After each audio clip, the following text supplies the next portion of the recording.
আসসালামু আলাইকুম গাইজ, দেখতে পাচ্ছেন আপনাদের প্রিয় চকলেট রাইডার আবির কি করছে।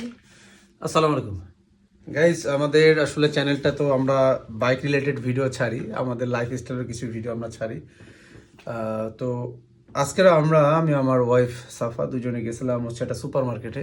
যার পরে নিত্য প্রয়োজনীয় কিছু জিনিস আমরা নিয়ে আসছি, এটাও বাইক রিলেটেড। এখন আমি কিছু এগুলা নিয়ে আসছি। এখন বলতে পারেন ভাই এগুলো আছে ন্যাফতল, বাংলা ভাষা যারা বলে ন্যাফতলি।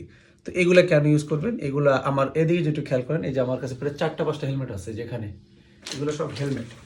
এই যে একটা একটা একটা একটা এতগুলো হেলমেট কেন? এতগুলো হেলমেট কেন, আসলে আমরা তো বিভিন্ন জায়গায় রাইড করি, আর আমি হচ্ছে বাইক লাভার। বাইকের যত বিষয়গুলো আছে আমার সব এগুলো আমাকে আকর্ষণ করে। হ্যাঁ, আচ্ছা, আমরা যখন ঘুরতে যাবো এটা নিয়ে আমরা আলাদাটা ডেডিকেটেড ভিডিও নিয়ে আসবো, কেন আমি 4টা হেলমেট কিনলাম, এর কারণটা কি। আচ্ছা, তো এখন আমার কাছে সবচেয়ে ভালো লাগছে এই যে বিষয়গুলো, এই যে এইটা আমরা কেন নিয়ে আসছি। এটা কেন এসেছি তুমি কি জানো? তুমি যখন এই হেলমেটগুলো কোথাও ইউজ করবা, ইউজ করার পরে এই ন্যাপথলগুলো তুমি হেলমেটের ভিতরে এক একটার ভিতরে দিয়ে দিতে হবে।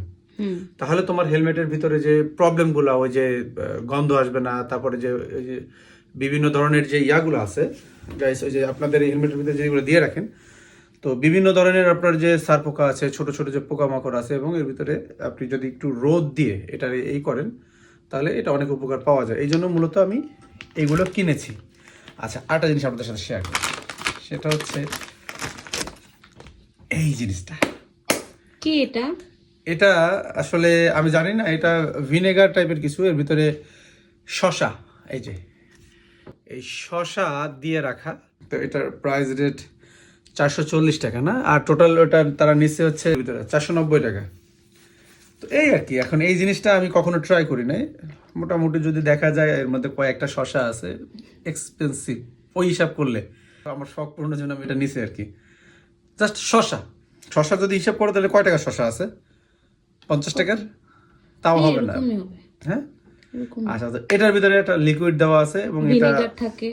হ্যাঁ, এই যে অনেক কিছু মেনশন করা আছে কি কি। ঠিক আছে, সে দেখলাম যে খুব মজা করে এটা খাইতেছে। তো এটা আসলে এত দাম কেন? এমন তো না যে এটা পচে গেছে বা নষ্ট হয়ে যেতে পারে, নাকি হইতে পারে না? না, ভিনেগার ব্যাকটেরিয়া হতে পারে না?